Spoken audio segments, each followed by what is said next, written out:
along the way. Big opinions, big laughs. Sometimes big hair.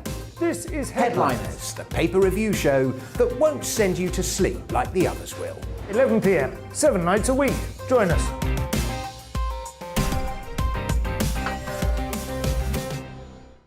Hello there, I'm Eamon Holmes. And I'm Isabel Webster. And we hope you can join us for Breakfast with Eamon. And Isabel. You make me laugh out loud, belly laugh. Is that important first thing in the morning? Yeah, absolutely. And there's me trying to be deadly serious. News is a serious business. Yeah, I have to rein you in sometimes. Well, it doesn't stop us laughing at it. It doesn't stop us having an opinion on what's going on. Yeah. And it certainly will not stop us reflecting what you think. Weekdays from 6 to 9:30 on GB News. I'm Dan Wootton. Join me Monday to Thursday from 9 to 11 for the feistiest and most fun news debate on TV, where free speech reigns. I'll bring you a sharp take on the day's biggest stories, bombshell newsmaker interviews, and A-list guests. And I guarantee you, no spin, no bias, no censorship, and no reason to go to bed. That's Dan Wootton tonight, Monday to Thursdays from 9 on GB News.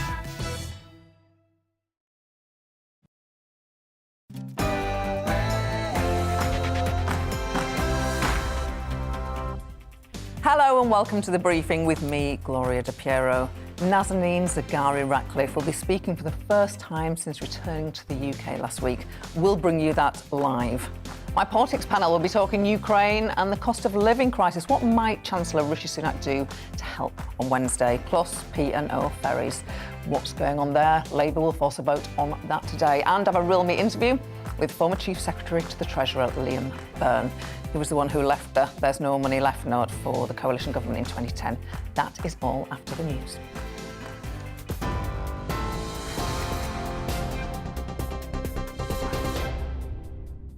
Good afternoon. It's just gone at midday. I'm Simon Pusey in the GB newsroom. Ukraine has refused to surrender in the port city of Mariupol, which has been surrounded by Russian forces since the early days of the invasion. Russia had given fighters in the city until 5 a.m. to lay down their weapons in exchange for safe passage out, but they refused.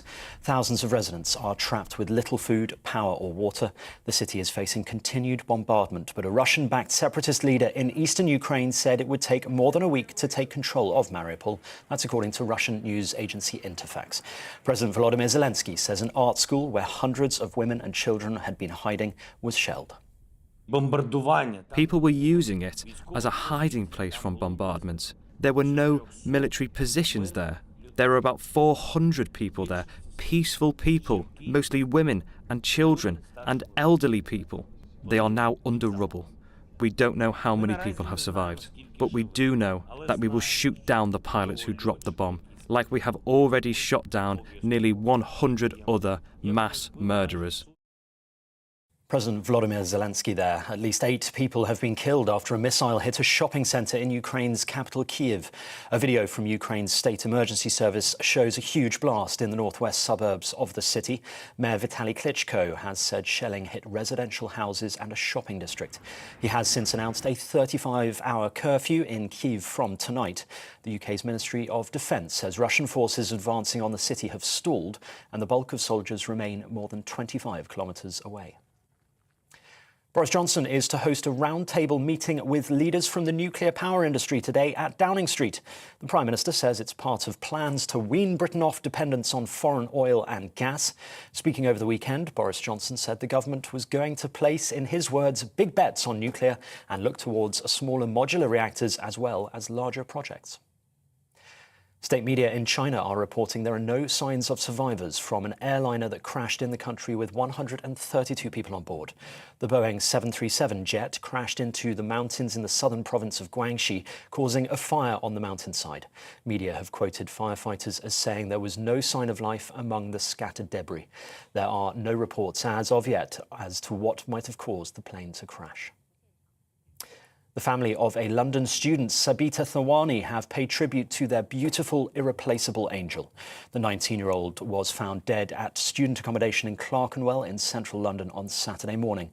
Her family said they pray for a day when girls and women are safe. A 22-year-old man has been arrested on suspicion of murder. Right, I think we can cut now to Westminster, where Nazanin Zaghari-Ratcliffe is speaking publicly for the first time since she was released from Iran.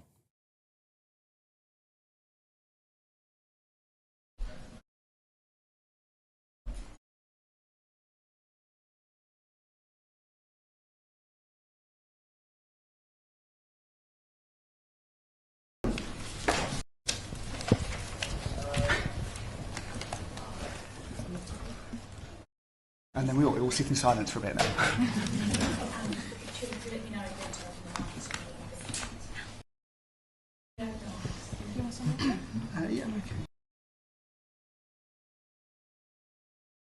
Good afternoon. Thank you very much for being here today. For those of you I haven't met, I'm Tulip Siddiq. I'm the MP for Hampstead and Kilburn, or as I'm commonly known now, the Nazanin MP. That's what I've come to be known. I wanted to say thank you first of all to the Speaker's Office for hosting this press conference and for welcoming us to Parliament earlier on and welcoming Nazanin, Richard and Gabriella to Parliament and hosting us in his room. I know that a lot of people have to be thanked for this campaign because it took 6 long years to bring Nazanin back. And I think Nazanin and Richard will both thank lots of people, but I just wanted to take a minute, if that's okay, to pay tribute to my constituents. My constituents here today are an ordinary family who were thrust into extraordinary circumstances, and they rose to the challenge. Richard is known for his relentless campaigning. Nazanin is known for her immense strength in the face of huge adversity. And little Gabriella, who's sitting in the front, is known to be a brave soul. It was a family who never lost hope. And that's why I'm so pleased to welcome them to their first press conference. The reason why they're here is because the Foreign Office and the FCDO officials worked really hard to bring them back. And I thank them for that. But I also want to say that I owe it to Nazanin to ask questions about why it took so long to bring Nazanin back and why the debt wasn't paid for so long, which we know was key to releasing Nazanin. So I've written to Tom Tugendhat, the chair of the Foreign Affairs Select Committee, to ask for a review into what happened in Nazanin's case.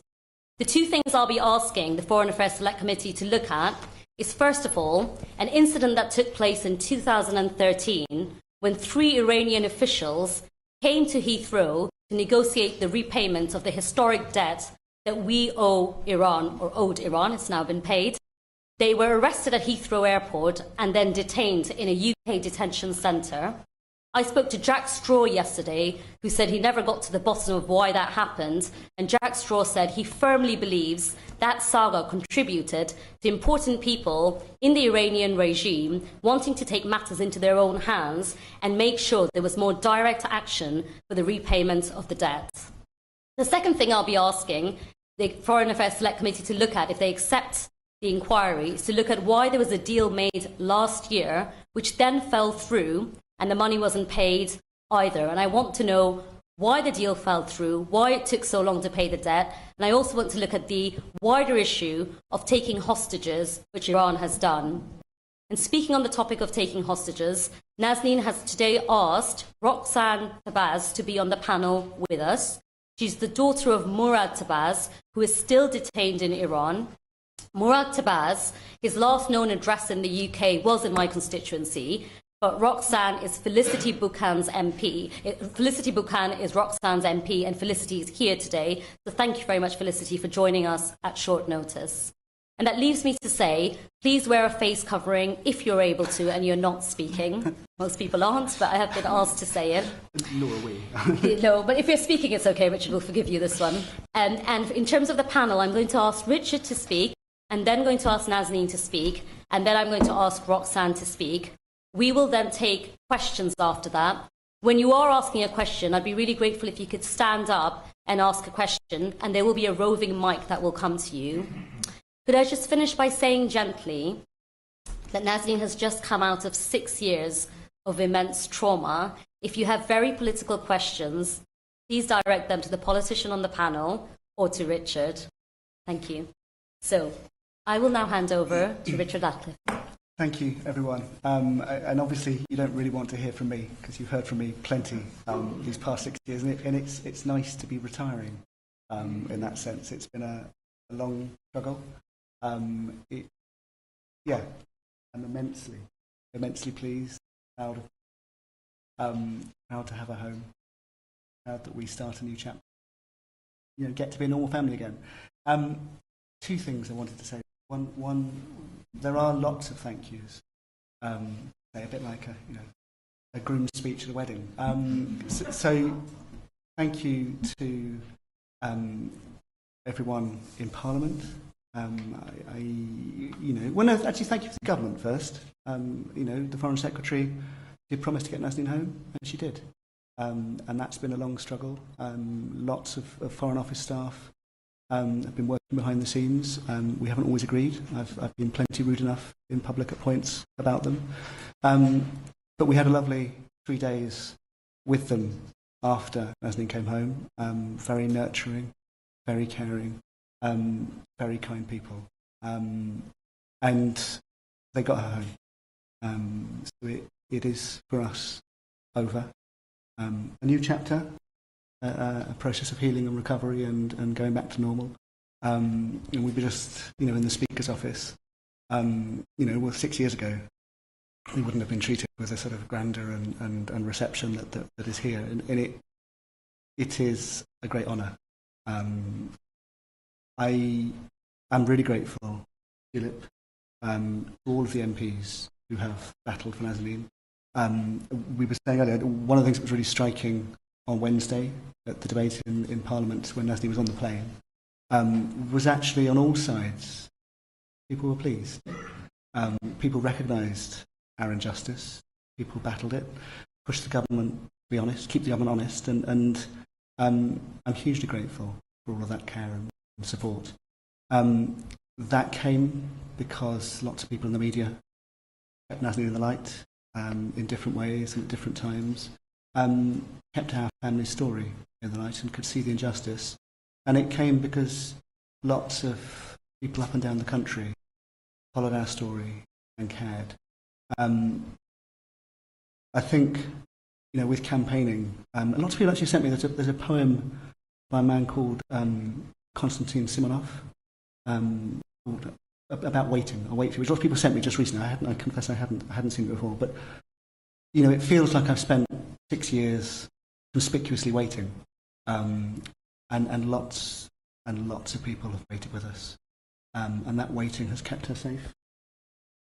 And here we are. So thank you, everyone who has been part of bringing Nazanin home, making us whole again. The other thing to say is before I hand over to Nazanin, of course, it is baby steps. Baby steps for us as a family on the journey back to normal. And I have promised Nazanin, that any questions I don't want to answer, doesn't have to. There is a lovely reunion. I am super proud of her strength and her survival and her grace. I'm so pleased she's back home with me. She came home to us. We're still negotiating whether Daddy's allowed in the same bed as Gabriella and Nazanin. We'll get there. But yeah, it's I think we'll do this and then we will disappear off and heal a bit. I do feel honoured that we've got Roxanne here today as their family's journey continues.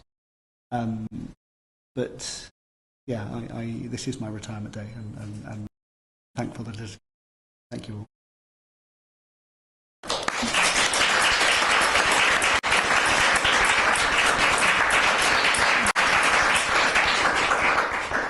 Thank you very much, Richard. And that leaves me to ask Nazanin Zaghari-Ratcliffe to speak.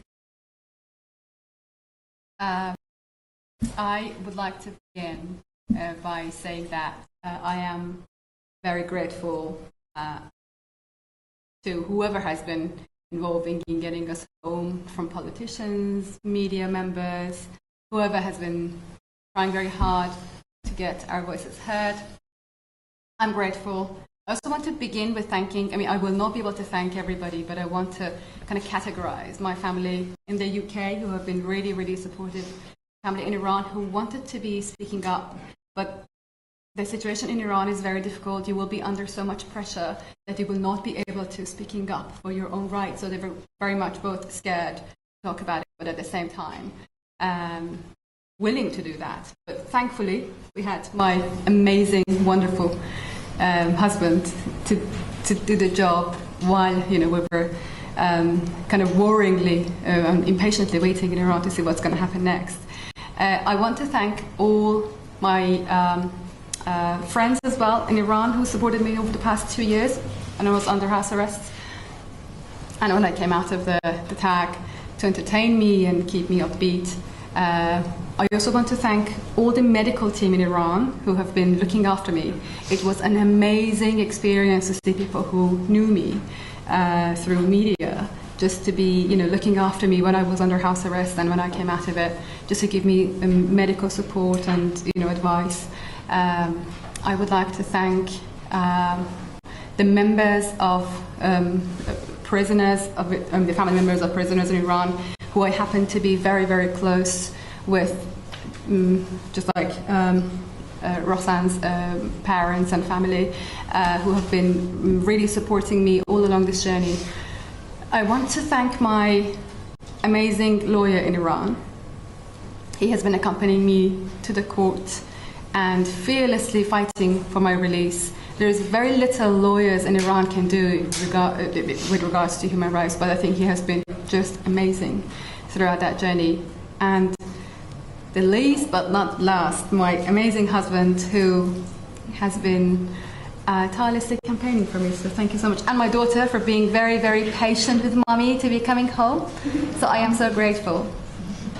I also want to mention one thing, and that is I believe that the meaning of freedom is never going to be complete until such time that all of us who are unjustly detained in Iran are reunited with our families. To begin with Murad, but also the other dual nationals, members of the like religious groups or prisoners of conscience who are, we do realize that if I have been in prison for 6 years, there are so many other people, we don't know their names, who have been, suffering in prison in Iran. So I think the justice in Iran does not have any meaning, because in worst case scenario, you are, being given the unfair trial. If you're lucky, then you'll be picked up by a kind of semi-fair judge, but in most cases, you're not being lucky. The journey back home was tough. I grant what Richard said, to thank the Foreign Secretary. I do not really agree with him on that level. I'm going to tell you that because I have seen 5 foreign secretaries changed over the course of 6 years. That is unprecedented given the politics of the UK. I love you, Richard. Respect whatever you believe. But I was told many, many times that, oh, we're going to get you home. That never happened. So there was a time that I felt like, do you know what? I'm not even going to trust you, because I've been told many, many times that I'm going to be taken home. But that never happened. How many foreign secretaries does it take for someone to come home? 5. It should have been one of them eventually. So now here we are. What's happened now should have happened 6 years ago. I think we all know I'm assuming this is going to be public knowledge of how I came home. It's fair to assume. I'm not going to mention, I don't know the details, but what took me home now on the very same day, 17th of March 2022, that is the very same day that I left London, 17th of March 2016, to go on a 2-week holiday, and I never returned on the flight that I was coming back home with. But I think it should have happened exactly 6 years ago. I shouldn't have been in prison for 6 years. And yeah, I think we have gone through a lot. It has been a tough journey. The coming back was also very tough. So you do realize that coming back to a daughter who is nearly 8. I left her when she was not even 2. There is a whole lot to catch up with Richard and Gabriella and getting to know them better. So I would appreciate, the privacy, and and thank you very, very much. I think I should really thank the media members, because that is how the world happened to know my story. So I am grateful for that. Thank you. And could I now ask Roxanne Tabas to speak and tell her story about her father, Murad Tabas? Okay. Firstly, I'd like to thank the Ratcliffe family for giving me the platform to share our story. And I think it goes without saying that we're genuinely pleased for both of you for your extended family, and we hope to share a similar experience in the very near future. My name's Roxanne, as Tulip said. I'm Muradin Vidatabaz's eldest daughter. It's been over 4 years now since my father was detained and my mother was put on a travel ban within Iran. As you can imagine, my siblings and I are desperate to be reunited with our parents, and therefore I'm here today to ask the question of why my father, as the only UK-born national, has been abandoned and left behind there. My father was removed from his cell at Evin prison yesterday, but we've only just found out before we started this afternoon that he is being returned to the prison. Contrary to the public statements that have been made, he's not been reunited with his family, and he certainly has not been given a furlough, as was part of the deal that was presented to us. From the outset, we were always assured by the FCDO that my father would be included in any deal that was made to release all of the hostages, so we're truly devastated knowing now that this was not the case. Further to our dismay, we learnt that he'd been left behind through the media last week. To Prime Minister Johnson and Foreign Secretary Truss, we beg you to please stand by your word and bring back both of my parents, my father and my mother. Thank you. Thanks, Ross. Thanks very much. I'm going to take questions from the floor now. If you wouldn't mind standing up, a mic will come to you. Even if I know you, and not everyone on this panel might not know you, so please say your name and which organisation you're from. Yes, could I take indications, please? Beth, I'll go to first. You can, yeah, there's a mic. I'm actually quite loud, so... We know. No, okay. There is a mic behind you. There you go. Thank you so much. And Nazanin, it's wonderful. It's wonderful to see you home. So I just want to start off saying that. But it was a long 6 years. It was 6 years where you were, apart from Richard and your daughter, who was but a baby and then a toddler, the government repeatedly refused to acknowledge the link between your imprisonment and that debt, which has now been paid. And while you must be absolutely delighted to be home, I guess my question is, do you feel really angry with the government too, that it took too long? And also, what's your message to political prisoners that are still left behind? Thanks, Beth. Thank you. Are you okay? I think the answer is clear. I cannot be happier, a lot happier than this, that I'm here. But also, like I said, this should have happened 6 years ago. So I think that answers your question. That I always felt like I am holding this black hole in my heart all these years. But I'm just going to leave that black hole in my heart. I'm going to leave that black hole on the plane when the plane lands. I'm not going to live for the rest of my life with a grudge over the past 6 years. It has been cruel what happened to me, but I think I do not want to this moment is so glorious for me. So I don't want to, and it's kind of early days that I have come back. So I think it's a bit early to think that, you know, to hold onto that grudge. But it should have happened 6 years ago.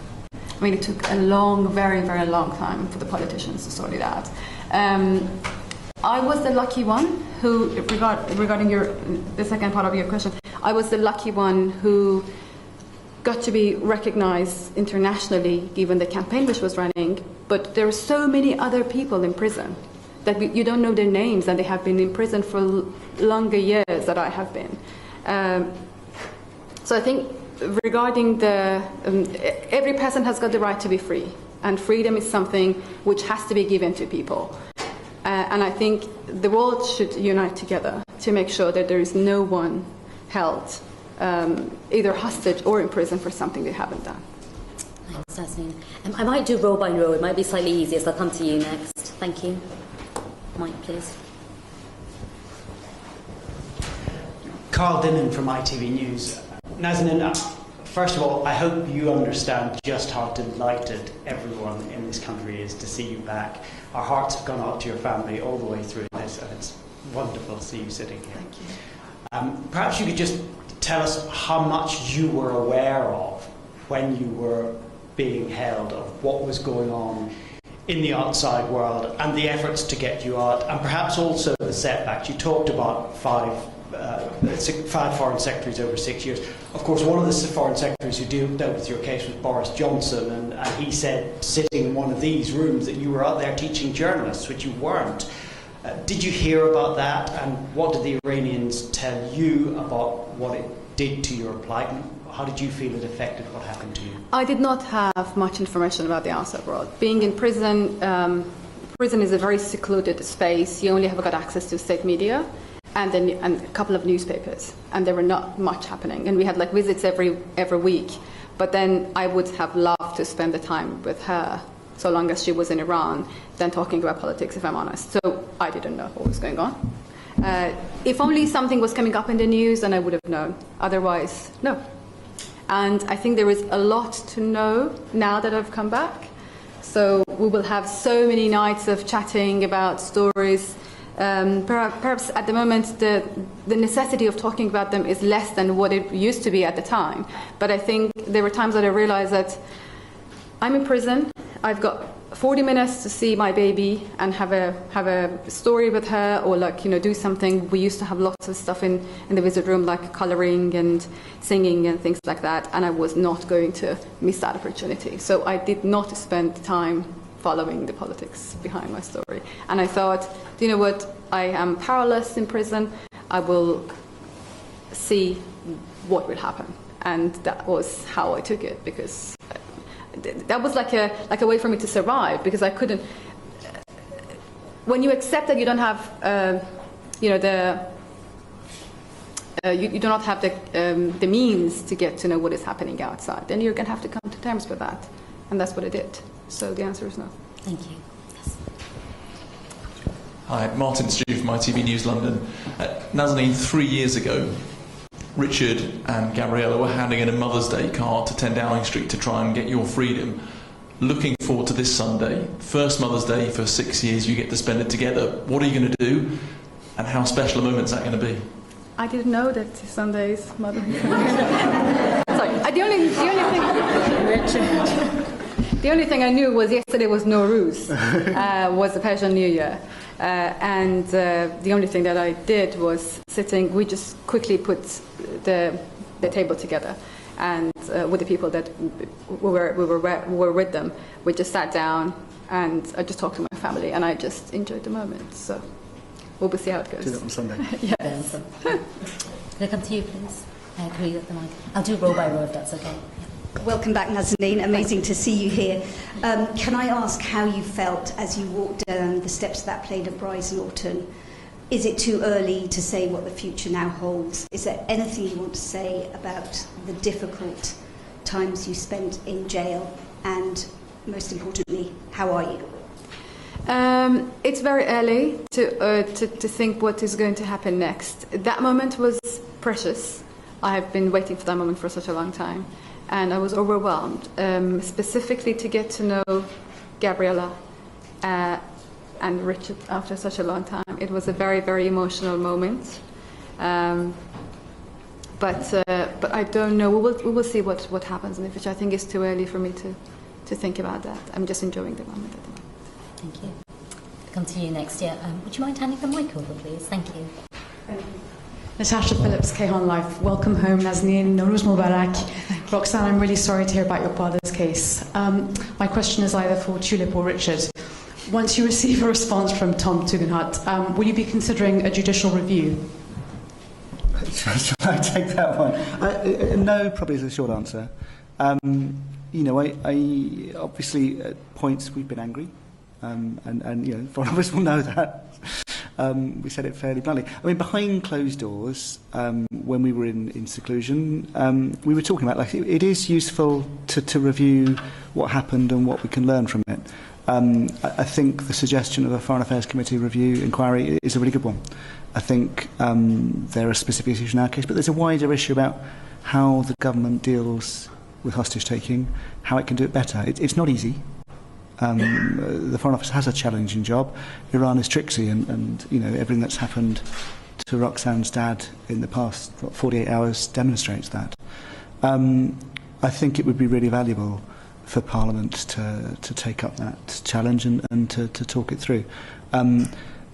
I think that's best done, through Parliament rather than sort of angry lawyers and you know, everyone having to sort of cover themselves.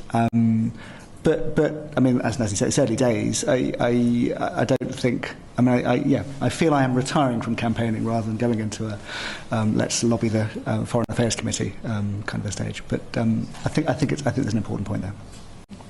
Just leaving it to me, Richard, I see. Could you pass the mic on? Thank you. Do you want to? Yes, please. My name's Patrick Winter from The Guardian. I just wanted to know whether this might be black hole territory you don't want to talk about, but which I understand, but could you describe what solitary confinement is like, what effect it had on you? I would not be comfortable answering your question. I'm sorry, Patrick. Can I then ask you another question? If you're very quick. On the issue of the debt, is that what you felt held back your release? Failure to pay the debt? Yeah. And then why do you think it wasn't paid? Sorry, it's one question. I don't know, but I was told early on that there is something they want off the Brits, and they're not going to let me go until such time that they get that, and they were correct about it. So I didn't know the details at the time, but I think it was the week 2 or week 3 that I was arrested, like 6 years ago, that they told me, we want something off the Brits, we will not let you go until such time that we get it. And they did keep their promise. That's right. Thank you. Hi Nazanin, it's Catherine Philp from The Times. It's amazing to see you. It's quite overwhelming actually. And you seem so well. I think it's easy to forget some of the horrible cruelty that you've been subjected to. And I wanted to ask you about, I know you've had some advice from Terry Waite about how to emerge from this trauma that you've been through, and I just wondered if there was any of his advice that you could tell us that you've drawn some comfort from. It's very difficult for me to talk about what I've gone through, so I would rather not answer that question, and I think this moment is just coming back home and just enjoying. It will always haunt me. There is no other way around it. It will be with me. Terry Waite is a good example. It is never going to leave you alone. But I think at the moment I would rather just focus on the moment of coming back home. Sorry, Catherine. That's absolutely fine. Can I just then ask you, have you tidied the flat yet? I don't know. Haven't been to the flat yet. We haven't gone back to the flat yet. Brace yourself. Thank you. Is there anyone in the third row? Yeah, could I come to you, please? Sorry. Yes, for you. So, and then we'll come to this bit. Hi Nazanin, just wanted to say welcome home. We're just so pleased to have you here. My name is Lynn Rusk. I just wanted to ask, I suppose, was there a specific memory of home, of your daughter Richard? What was it, do you think, that really helped you survive through this time? What is it that you're most excited to be back for? My memory faded as the time went by, but the most visible memory was Gabriella playing and Richard getting me a cup of Fenalty at the time, because I was breastfeeding, so I was having Fenalty. But that was the most vivid memory that I would have. But then it again faded gradually, so I had very vague memory of that. We still haven't picked up because we haven't been to the flat, so we're looking forward to that. Thank you. Yeah. Stephen Castle from the New York Times. Nazanin, I just wonder, did you always manage to keep your faith and your confidence that you would be released? And if so, how did you manage to keep that strength? And to Richard, please, I think right at the beginning of this you were encouraged to keep very quiet and not to rock the boat and to sort of keep your mouth shut. Do you think that if you'd done so, we would now have the result that we have? And what would be your advice to other people in regrettably similar situations? Richard, why don't I come to you first? Yeah, it's a good question. I think, and it's a question that all, as families, we all struggle with. 6 years on, I don't think I know what the best solution is, if I'm honest. I think it felt right. I mean, we waited for a month, actually. We didn't go public day one. And then we went loud, and we went consistently loud. And I always used to beat myself up as to what we could do to get it over the line. What was gonna, it wasn't just simple outrage. There was more going on. And our story, your dad's story, you never know what you don't know. I think my advice to any family is to follow your gut, and to be authentic about it. My gut told me that this was outrageous and crazy, and there must be something else going on, and to speak out about it. It didn't tell me to do it on day one. Day one I was bewildered, but once I did, and it was tough for Nazanin's father, because his gut told him not to stir up a hornet's nest, and he didn't feel that it was particularly sensible of his son-in-law to stir that up. Well, it's not like we got her out in 6 weeks. We got her out in 6 years. I am eternally grateful to everyone involved in getting her out, some of whom are in this room, because our life can start again. There were bumps along the way. It might have happened differently. It happened this way for us. I hope it happens soon for Roxanne's dad. Thank you. Could I go to... Yes, please. Yeah.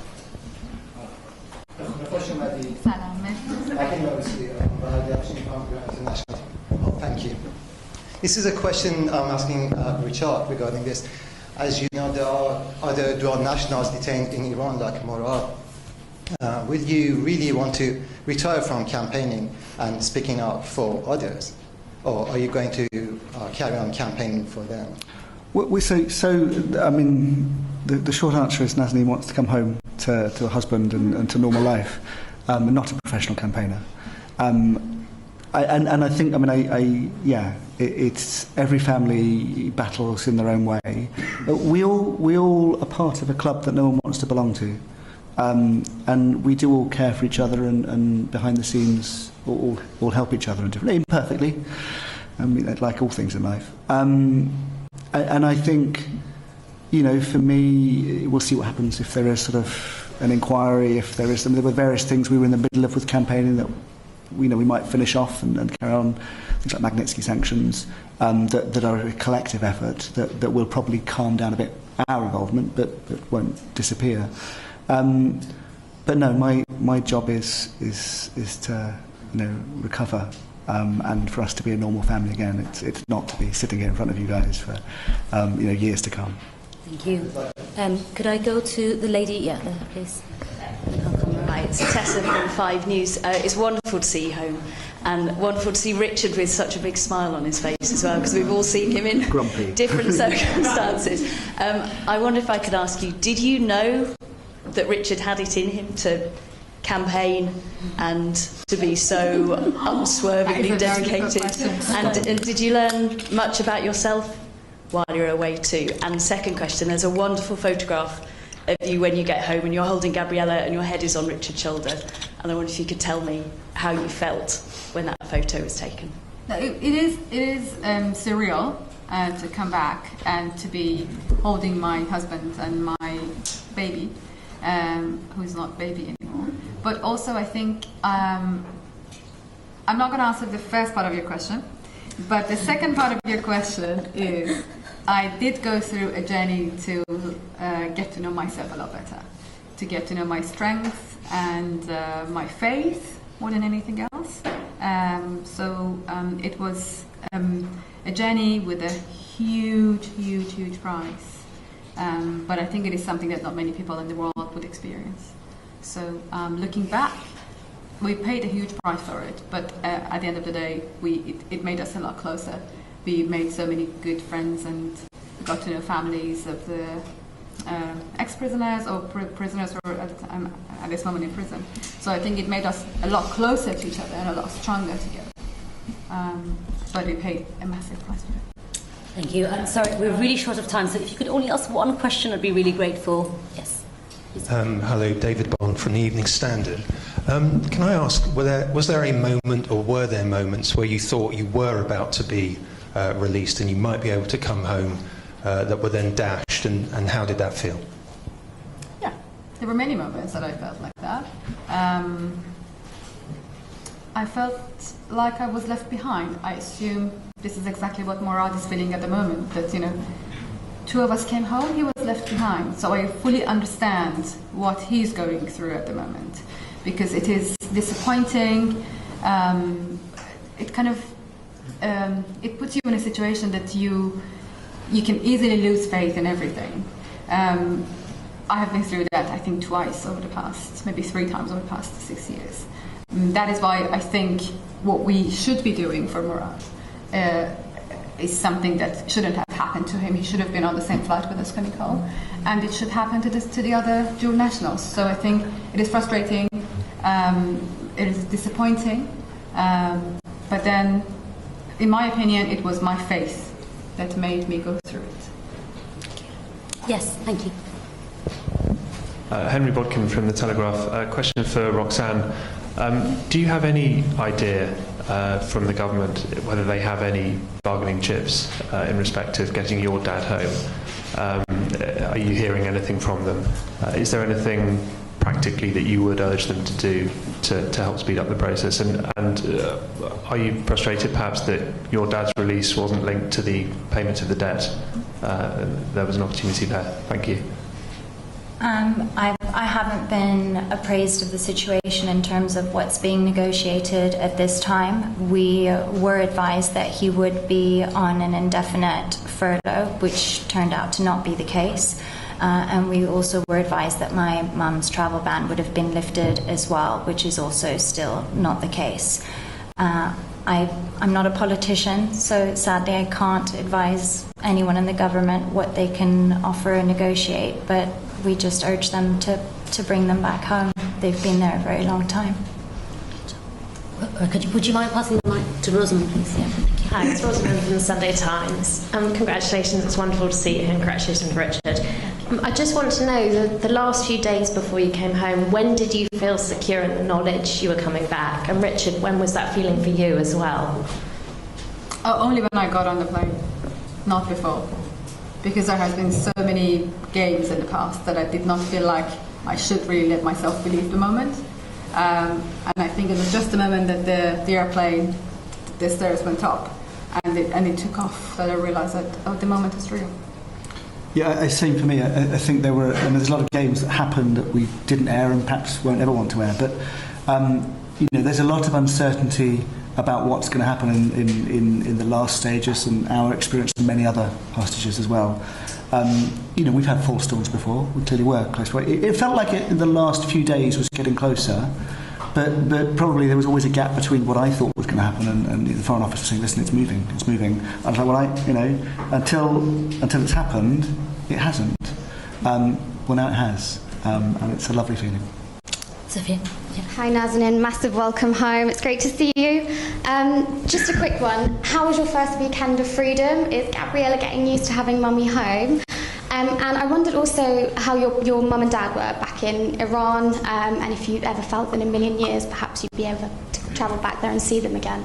Well, she has been upgrading mummy to be with her and downgrading, sadly, daddy a little bit. And rightly so. Making up for the past, I haven't seen Gabriella for the past 2.5 years because she was in Iran with my parents, and she left Iran in October 2019. So lots of catching up. It was lovely to get to hold her, to braid her hair and to brush her hair. That was a moment that I really, really missed.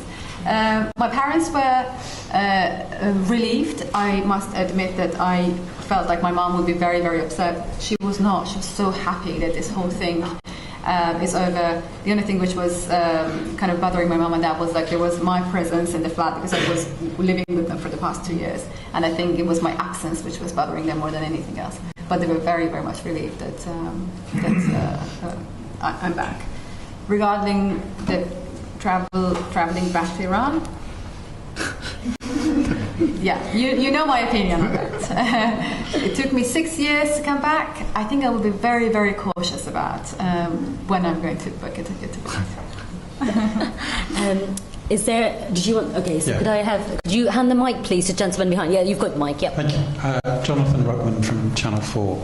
Welcome and happy Nowruz. It's great to see you. Thank you. As you know, we're hearing that a new Iran nuclear deal is quite close. You have a platform now to say what you think perhaps should be in it, because there, as you said, there are a lot of political prisoners in Iran. And I wondered what you thought the bare minimum was in terms of releases of your fellow prisoners so that others don't get trapped.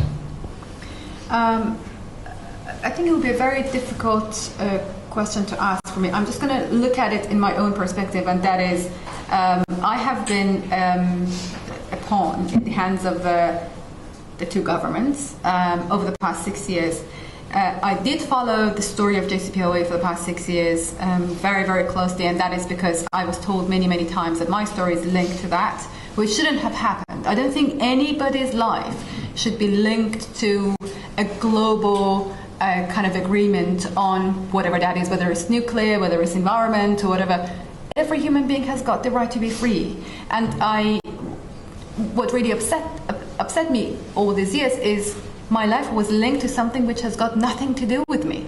We went through ups and downs of, the countries getting very close to each other and then falling apart, and then there is a war, and there is a... Why do we have to pay a price for that? I think the remaining dual nationals in Iran, their story should not be linked to any political / international agreement. Human rights should not be something that people would look into as a side, story when they're doing big deals. It has to be on its own, independently, a big issue to be solved. So I was the lucky one who came home. There are so many other people who are still, remaining in Iran in prison, and I think their story has to be separately dealt with and not with any international agreement. Thanks, Nazanin. Yes, would you pass the mic on? Please, could you be quite short, because I'm conscious I'm keeping them a bit longer than I said I would. Hi, I'm Amy Gibbons from PA. Nazanin, it's wonderful to see you back. I wondered if I could ask you a little bit more about your return to the UK, and specifically some of the first things that you did. So the first place you went, the first meal you had, the first TV show you watched, if you did. And also you talked about how you dreamed about doing the school run. I don't suppose you've had a chance to do that yet, so you're looking forward to it. And then lastly, what do you think will be the most difficult thing about adjusting to life back home with your family? I'm not any of those. I haven't got home yet. I was basically living in a suitcase over the past 6 years. I'm still living in a suitcase. So my husband has been picking up my clothes. I don't know, I think it would be... The school run is something that I will look forward to, because I want to get to know her friends and the community better. But I also think we will have a lot of adjustment. Getting to know each other and, getting to get into each other's rhythms. So we will just take it very slowly. Yes, please. Hi, Natalie from Hammond High. It's a very local question. First of all, just so thrilled that you're back, and the whole community is going to be really thrilled that you're back, marching with Richard, protesting and everything. You might not know, but do you have plans to stay in London, or are you thinking we might just kind of get out of London and start a new life somewhere else? No, I think we are planning to stay in London for the time being. Yes, please, in the back. Could I go to you first, sitting down, and then I'll go to... Yes, okay. It's working to be doing it row by row, so yes, please. Hi, Nazanin. Tom Howard, GBNews. It's obviously been such an awful ordeal in Iran, and you say that there are so many others that had your situation too. Is it a little worrying that the government has been seen to pay Iran in exchange for people being returned to the United Kingdom?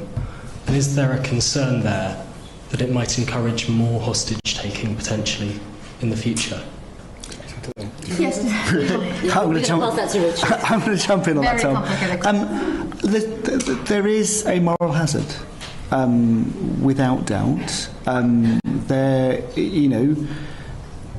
a legal debt is not a ransom, but the guys that took Nazanin will be patting themselves on the back and saying, we did well, let's squeeze Roxanne's dad, let's try that. That's undeniable. It is a challenge for the government, for the international community generally, to deal with state hostage taking. That can't be done just with carrots. It can't. It's a balance, and it needs to be worked out. And one of the conversations you've heard me say on your shows, on others, is the government needs to be brave, and being brave also means being tough. That's not a conversation to have right now, but I think in fairness, the Foreign Affairs Committee review, should they choose to do one of them, giving them a mandate where they haven't actually said they're going to do one, I think that'll be a really valuable way of exploring all of it, because there are no easy answers to this, and my view has had a lot of mileage. Not everyone agrees, and actually, how does one deal with tricky policy questions? It takes a village, just like getting Nazanin home. So I think it's worthwhile having that conversation in a brave and open and honest way, and we'll see where that takes us. Thank you. Okay, so I'm very conscious of time. I am keeping them from very long. Gentleman, the man who was very eager, and then there's 3 more journalists, and then that's it, please. Thank you. Theo Ashwood, LBC. Just a very short question to you, Nazanin. Were there any moments of kindness from those guarding your cell in prison, and how do you feel towards those who kept you captive? Yes, but I'm not going to answer that question. I'm so sorry. Sure. Right. Lady standing up, please. Yeah. Hi, Lucy Fisher from Times Radio. Welcome back, Nazanin. Thanks in part to Richard's remarkable campaigning, your face is really well known in the UK. And I wondered if you'd found so far that you're being recognised a lot in public, and also how you think you might cope with, frankly, your fame. Well, can I just answer that question? Gabriella told me on the phone one day, I was still in Iran, that, Mummy, you do realise that you are very famous, and then it's me, and then it's Daddy. And then I said, okay, it's not good to be famous, because, you want to have a normal life, and, just to have a... And she was like, oh, you're not going to be famous forever, maximum a week. So we're bracing ourselves for a week of fame, and then we're just going to have a normal family. Very good. And then there was 2 other journalists we had. Who was the next person? Yes. Thank you. Hi there, thank you. Hannah Somerville from Iran Wire. My question is also for Nazanin. About the friendships that you developed in prison, just on those ones left behind, is there anyone you can name that you became particularly close to in Evin? And if so, do you have any message you'd like to convey to them now? Yes, I've got... There are people who came out of prison all the time that I was inside. That was in Iran under house arrest, and then the tag came off. I was still in Iran, so they thankfully came out of prison. But the conservationalists, if I'm correctly mentioning the name, the family of Morad, so Morad, Sepide, Nilofar, Sam Rajabi, and Human, and then there is Siamak. The male section, we do not have any contact with them, but we got to see their families, and we get to be very, very close with them. So, like I said, the meaning of freedom is not going to be complete until such day that they are all outside. And at the moment, I am with them in spirit, but I am not going to let the torch be down until the day that they are back home to their families. Thanks, Nazanin. And last question, please. Hi, Eleanor Langford from Politics Home. Ultimately, Liz Truss is the Foreign Secretary that got you back. Why do you think that she succeeded where her predecessors failed? And do you feel confident that she'll be able to get other dual nationals like Roxanne's father home? I think I would rather not answer any political questions. It is very difficult for me to... Yeah, Richard? Yeah, I mean, it's a good question. I think a number of Liz Truss's predecessors were personally vested, tried hard, tried different things. I'm really grateful to the current Foreign Secretary that she got it over the line, and feeling a little bit guilty about giving her quite such a hard time when she took the job on and we camped on her door. But maybe that worked. And I think, I don't know if it's confidence, but absolute hope that she can get Roxanne's dad back, and the others. And I think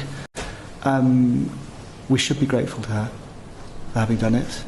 And let us hope that becomes a pillar of her foreign policy going forwards, that she keeps Brits safe, and that she makes sure that, whether it's in Ukraine or Afghanistan, all the other places where people are vulnerable, that it is something the UK does. It looks out for people. Okay. Can I say thank you? Everyone's been very well behaved and it's worked very smoothly, but I'm just going to ask the panel if there's anything they want to say that they didn't get asked about. So, Roxanne, is there anything you'd like to say? No. Are you okay? All right. Richard? I in my long list of thank yous did not mention any of the legal teams who did huge work for us.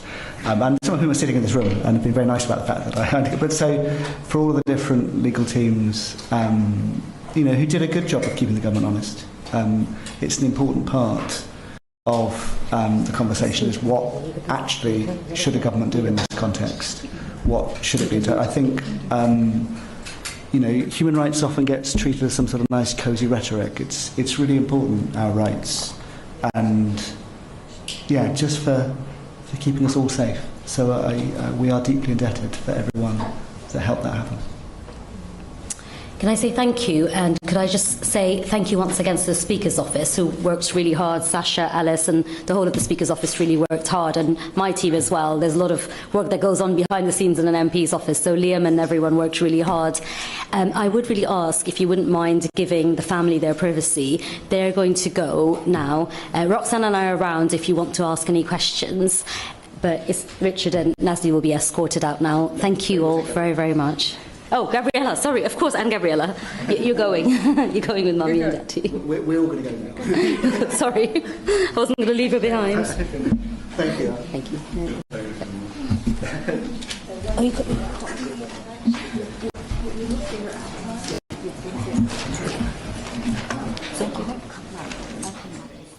Well, we had hoped to have our political panel, but we, probably like you, could not leave that press conference. So moving to hear Nazanin speak for the first time publicly. I am joined now by Stephanie Peacock, Labour MP and Shadow Veterans Minister.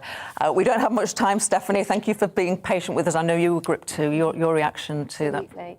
Well, it was just so wonderful to see them there. It's just such a relief to everybody involved.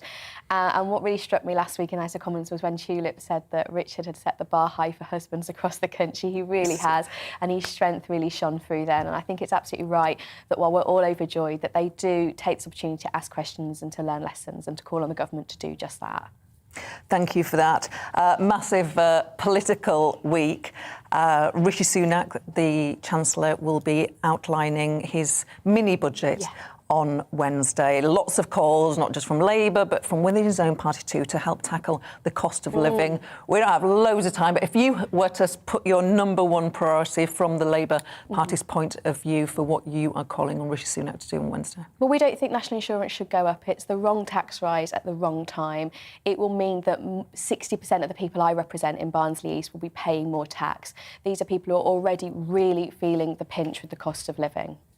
OK, I feel compelled, even though I can't get you to respond, but because we were supposed to have a Conservative MP, but the press conference has put that awry now. And I guess what he would have said was that's not the best way to target the poorest. So I don't know a response to that, but just wanted to make that point in absence of a Conservative MP. Now, today, I think everybody from across the political spectrum was absolutely horrified by the news on Thursday about how P&O had treated its workforce. The Labour Party is forcing a vote later today in the Commons. Just tell us what you'd like to do. Yeah, I mean, it's absolutely outrageous that by video message, 800 workers can just lose their jobs in 2022 in the UK. It's appalling, and that's why the Labour Party are forcing an emergency vote in the House of Commons today. That vote would do a number of things. It would put an end to fire and rehire, and it would call on the government for tough action to improve employment rights and to look at reinstating the workforce. So it is possible, you are hoping for the people who have lost their jobs, through video link, the call is not just for future legislation, but to try and get those people their jobs back? Well, we hope so. The Labour Party have written to the government asking questions about whether this is legal, because there is a question about whether it is legal. We want the government to shine light on that, but we also want to make sure that this simply cannot happen again, because it is absolutely outrageous. And we need to be clear that the government can take action. They can sanction the company, and they can sanction the parent company, the Dubai-based parent company, that have posted billions of pounds worth of profits in the last year.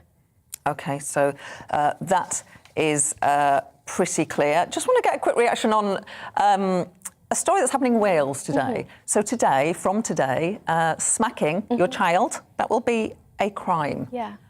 Should England follow suit on smacking? I think they should. I think it is the right thing to do. It's not been legal to use violence against adults or animals, so it's quite strange that it's been okay for children. And I think we've also seen a change in attitudes over the last few decades, and hopefully this change in the law will reinforce that.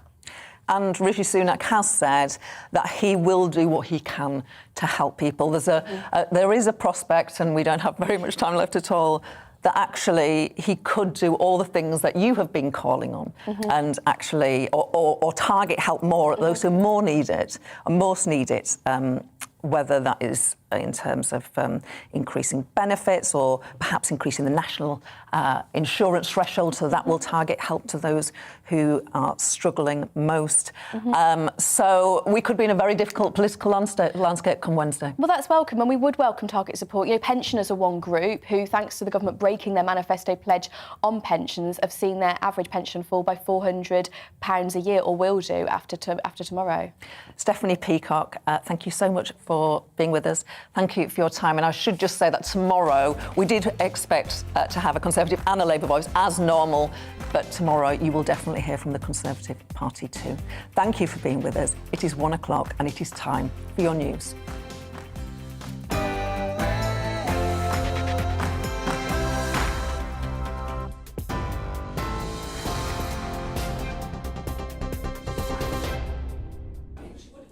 Good afternoon. It's just gone at 1 o'clock. I'm Simon Pusey in the GB newsroom. As we've been hearing, the freed British Iranian Nazanin Zaghari-Ratcliffe has thanked those involved in her release after spending 6 years detained in Iran.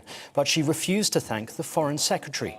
Speaking for the first time publicly since being released, she questioned why it took 5 secretaries of state for her to be freed. She also said the meaning of freedom to her will not be complete until Morad Tabaz and other dual nationals are released and reunited with their families. The British Iranian landed back in Britain last Thursday after the UK finally agreed to settle a £400 million debt dating back to the 1970s. She'd been detained in Iran for 6 years. I was told many times that, oh, we're going to get you home. That never happened. So there was a time that I felt like, do you know what, I'm not even going to trust you, because I've been told many times that I'm going to be taken home, but that never happened. I mean, how many foreign secretaries does it take for someone to come home? 5? It should have been one of them eventually. So now here we are. What's happened now should have happened 6 years ago. Nazanin Zaghari-Ratcliffe speaking a little earlier. Ukraine has refused to surrender in the port city of Mariupol, which has been surrounded by Russian forces since the early days of the invasion. Russia had given fighters in the city until 5 a.m. to lay down their weapons in exchange for safe passage out, but they refused. Thousands of residents are trapped with little food, power or water. The city is facing continued bombardment, but a Russian-backed separatist leader in eastern Ukraine said it would take more than a week to take control of Mariupol. That's according to the Russian news agency Interfax. President Volodymyr Zelensky says an art school where hundreds of women and children had been hiding has been shelled. People were using it as a hiding place from bombardments. There were no military positions there. There were about 400 people there, peaceful people, mostly women and children and elderly people. They are now under rubble. We don't know how many people have survived, but we do know that we will shoot down the pilots who dropped the bomb, like we have already shot down nearly 100